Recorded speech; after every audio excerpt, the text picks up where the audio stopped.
میں ایک کنفیوژن ہے، آپ اپنے لحاظ سے جواب دیجیے گا، میں آپ سے بحث نہیں کروں گا، صرف آنسر چاہ رہا ہوں میں. جی دیکھیں، سورہ بقرہ اس کا شان نزول ہے 87 نمبر پر ہے، ٹھیک ہے، یعنی اس کا 87 نمبر پہ اتری ہے وہ، اور اس کی آیت نمبر 62 ہے، جس میں کہا جا رہا ہے کہ عیسائی ہوں، یہودی ہوں، مسلمان، اگر وہ خدا کو مانے وہ جنت میں ان کا ٹکٹ مل سکتا ہے. ٹھیک ہے، یہ آپ آیت کھول کے چیک بھی کر سکتے ہیں اگر آپ چاہیں جی تو. جی جی میں آگے بڑھوں یا آپ چیک کر رہے ہیں؟ ہاں ہاں آ گیا، بولیے. چیپٹر 2 آیت نمبر 62، اس میں ٹکٹ دیا جا رہا ہے عیسائیوں کو بھی اور یہودیوں اور مسلمانوں کو جنت میں جانے کا. جی اس کی ڈیٹیل میں ہم جی نہیں جائیں گے. ہوں اب اس کا شان نزول ہوا ہے پہلے. اچھا، جب میں دیکھتا ہوں ایک منٹ، سورہ ایک منٹ، جی اس کا شان نزول ہوا پہلے، کیا مطلب ہوا اس کا؟ سورہ ال عمران سے، سورہ ال عمران سے، سورہ سورہ ال آل عمران عمران کا کا. شان اچھا ٹھیک نزول ہے، 89 ٹھیک پہ ہے. ہوا ہے. صحیح ہے. شان نزول نہ کہ خالی نزول کہیں، شان نزول سے اچھا، کنفیوژن ہو جاتا ہے. جی اوکے اوکے، ہاں. جی نزول جو ہوا ہے اس کا پہلے البقرہ کا ہوا اور جی اس کے جی بعد ال عمران کا ہوا ہے بعد میں. اچھا، جی آل عمران کی آیت جو ہے وہ کافی سخت سی ہے.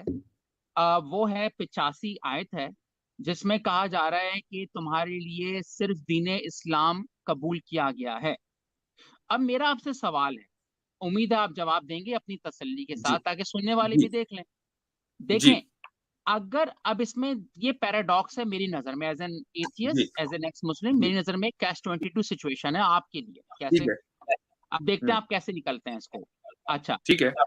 اگر ہم مان لیں کہ ابروگیشن کی آیت ہے، کہ جو نسخ بولتے ہیں نا، کہ جی اللہ پاک نے جو سورہ بقرہ پہلی آیت آئی جی اس میں کہا کہ بھائی سب کو جنت کا ٹکٹ ملے گا جو یہودی اور نصارہ ہیں، مسلمان ہیں، جی اور پھر جی وہ منسوخ کر دی سورہ ال عمران میں. تو ہوں آئی انڈرسٹینڈ کہ بھائی یہ نسخ ہو گئی، ابروگیشن ہو گئی، اور اصل ہوں جو فائنل حکم ہوا کہ تمہارے لیے صرف دین اسلام قبول کیا جائے گا، جس کی آپ تبلیغ بھی کرتے ہیں. دیٹس فائن، آپ کا جی رائٹ ہے. اگر ابروگیشن کی بات آ رہی ہے تو میں اس پہ کمنٹ دوں گا کہ اسلام پھر فری چوائس نہیں دیتا. اوکے، جی یہ میرا پہلا پوائنٹ ہو گیا. دوسرا پوائنٹ جلدی سے سنیے گا. اگر یہ ابروگیشن نہیں ہوئی ہے تو پھر یہ کانٹرڈکشن ہے کہ ایک کتاب میں ابروگیشن نہیں ہے. ایک جگہ اللہ پاک بول رہا ہے کہ بھئی عیسائی اور یہودی بھی جا سکتا ہے، دوسری طرف بول رہا ہے صرف تمہارے لیے اسلام ہی قبول ہوگا. تو اس کا مطلب یہ اللہ پاک اس طرح سے آ گئے ہیں کہ کانٹرڈکشن تو آ گئی ہے یا ابروگیشن آ گئی ہے. آپ کس میں کیا چوز کریں گے؟ نہ تو یہ ایبروگیشن ہے نہ کانٹرڈکشن ہے.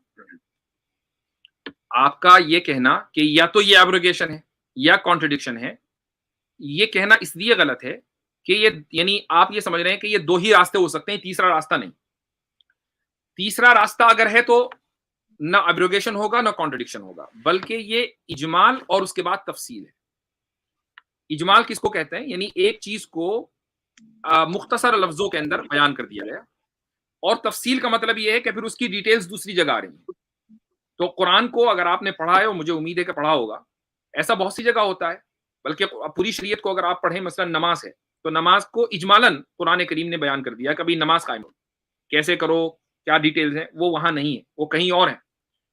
ایسے ہی یہاں پر دراصل دو چیزوں کا ذکر ہے، اور وہ ہے اللہ، اور یہ جو سورہ بقرہ کی آیت نمبر 62 ہے اس میں اللہ اور آخرت کے دن اور نیک اعمال کا تذکرہ ہے. بس اس کا مطلب یہ ہوا کہ جو آگے ہے لا خوف علیہم ولا هم يحزنون، اللہ یہ کہنا چاہ رہا ہے کہ آخرت میں نہ تو خوف ہوگا نہ غم ہوگا. اس کی جو بنیاد ہے وہ ایمان، اور ایمان باللہ، اور اسی طریقے سے آخرت کے اوپر ایمان لانا، نیک اعمال کرنا ہے. اس سے فرق نہیں پڑتا کہ آپ اپنے آپ کو، یعنی اگر آپ ایک آدمی یہ دعویٰ کر رہا ہے کہ میں مومن ہوں، لیکن نہ تو وہ اللہ پر ایمان رکھتا، نہ وہ آخرت پر ایمان رکھتا، اور نہ وہ نیک اعمال کرتا، تو وہ اس سزا کا مستحق ہوگا. لیکن ایک آدمی مثلا کرسچن بیک گراؤنڈ سے آیا ہے، یا سابی بیک گراؤنڈ سے آیا ہے، یا وہ یہودی بیک گراؤنڈ سے آیا ہے، وہ اللہ پر، آخرت پر ایمان رکھتا ہے، عمل صالح کرتا ہے، تو اب اس کے لیے خوف اور حزن نہیں ہے، غم نہیں ہے. اور اس کی دلیل ہے، اس کی دلیل یہ ہے کہ اگر یہی اسلوب یعنی اجمال اور تفصیل یہ اسلوب نہ ہوتا. ایک اور آیت میں آپ کو بتاتا ہوں, سورہ بقرہ کی آیت نمبر 274, آپ اس کو اگر کھولیں تو اس میں اللہ تعالیٰ فرماتا ہے کہ الذین ينفقون اموالهم باللیل والنہار سرا وعلانیۃ فلہم اجرہم عند ربہم ولا خوف علیہم ولا هم یحزنون. ایگزیکٹ وہی اسلوب کہ جو لوگ اپنے مال رات اور دن خرچ کرتے ہیں, اچھا سرن وعلانیہ کھلم کھلا خرچ کرتے ہیں اور اوپنلی خرچ کرتے ہیں نیک کاز میں, تو ان کے لیے ان کے رب کے پاس اجر ہے, نہ ان کے لیے کوئی خوف ہوگا نہ ان کے لیے کوئی غم ہوگا. ایگزیکٹ وہی بات لا خوف علیہم ولا هم یحزنون. کوئی یہ کہہ سکتا ہے کہ بھائی ایک یہودی ہے, ایک مشرک ہے, ایک کافر ہے, مثلا کوئی بھی جو خدا کا کو نہیں مانتا, وہ اس آیت پر عمل کرے اور وہ یہ کہے کہ بھائی میں تو اپنا مال دن رات خرچ کرتا ہوں نیک کاز میں, تو کیا میں جنت میں جاؤں گا اس آیت کی بنیاد پر؟ ہرگز نہیں. چونکہ قرآن کریم میں ایک چیز کو ایک جگہ ذکر کیا جاتا ہے, اس کی تفصیل کہیں اور آتی ہے. تو یہ جو آپ نے سمجھا کہ یا تو کانٹرڈکشن ہوگا یا نسخ ہوگا, یہ دونوں ہی باتیں غلط ہیں. یہ اجمال اور اس کی تفصیل ہے, اور قرآن کریم میں ہی اس کی تفصیل دوسری جگہ آ گئی. وَمَن يَبْتَغِ غَيْرَ الْإِسْلَامِ دِينًا, جو آپ کہہ رہے ہیں فَلَن يُقْبَلَ مِنْهُ, سورہ آل عمران میں, کہ اسلام کے علاوہ کوئی دین دوسرا ہوگا تو وہ قبول نہیں کیا جائے گا. ہاں یہ نہیں دیکھا جائے گا کہ آپ کس بیک گراؤنڈ سے آ رہے ہیں. مفتی صاحب کیا آپ ایسی کتاب لکھیں گے کہ لکھا کہیں اور اس کی تفسیر کہیں اور آتی ہے ایز اے پروردگار؟ ظاہر ہے کہ میں انسان ہوں تو میں تو نہیں لکھوں گا, اور میرے کلام میں اور خدا کے کلام میں یہ فرق تو ہونا ہی چاہیے کہ انسان کا کلام جیسا نہ ہو خدا کا کلام. اگر یہ فرق نہیں ہوگا تو پھر آپ خدا کے کلام کو اور انسان کے کلام کو ڈسٹنگوش کیسے کریں گے؟ دیکھیے یہ میں فرق یہاں پر ہونا میں ایک بات جی کہنا چاہوں گا گلزار بھائی, آپ جی گلزار بھائی دیکھیے جی جی شاید آپ اس فیلڈ میں نہیں ہے لیکن میں اس فیلڈ میں ہوں.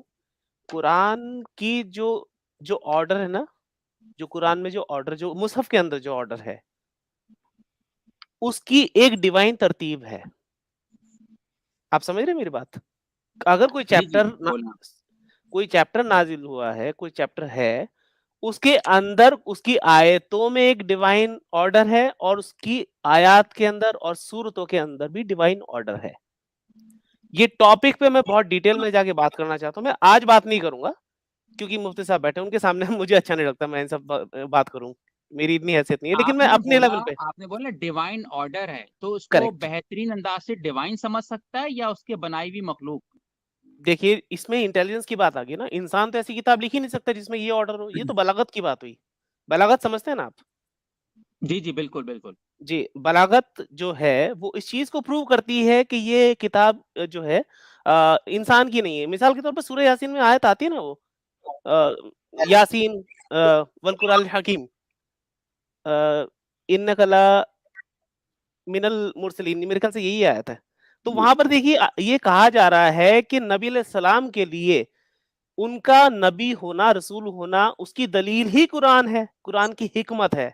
اگر آپ انہیں میری ضرورت نہیں ہے, مفتی صاحب کی ضرورت نہیں ہے, آپ کی ضرورت نہیں ہے, قرآن کی حکمت ہی ان کے لیے دلیل ہے کہ وہ رسول ہے, اور یہی ان کا تعارف ہے. آپ ایک کام کیجئے, میں آپ کو ایک صلاح دے رہا ہوں, ٹھیک ہے, آپ دھیان سے سنیے میری بات. ایک مہینہ آپ جو قرآن کا جو آرڈر ہے نا اس کو سمجھنے کی کوشش کیجیے آپ, کہ کون سی صورت کہاں پر ہوئی ہے. سپوز حامیم کی صورتیں ہیں جو حامیم سے سٹارٹ ہوتی ہیں, وہ حامیم کی صورتیں ایک ساتھ رکھی ہوئی ہیں. جو سبح للہ فی السماوات والارض سے سٹارٹ ہوتی ہے وہ صورتیں ایک طرف رکھی ہوئی ہیں. ہر صورت کا ایک مطلب ہے, ایک مقصد ہے اس جگہ ہونے کا. جب آپ یہ باتیں سمجھنے لگ جائیں گے تو آپ کے سوال ختم ہو جائیں گے, اور میرے خیال سے مفتی صاحب زیادہ بیٹر طریقے سے سمجھا سکتے ہیں. آ گیا.